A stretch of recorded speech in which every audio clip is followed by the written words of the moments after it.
ऐश्वर्य अभिवृद्ध्यर्थ समस्त कामना सिद्ध्यर्थ सकल पाप परिहारार्थ सर्वश्री सीतारामचंद्र प्रीत्यर्थ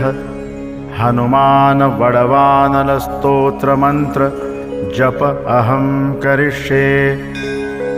ओम ह्रां ह्रीं ओम नमो भगवते श्री महाहनुमन्ते विस्तारायद्य बलिष्ठत जगत्रीतय वज्रदेहि रुद्रावतार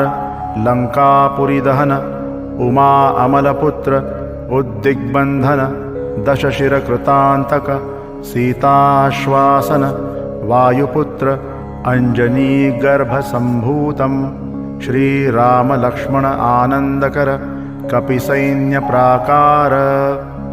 सुग्रीव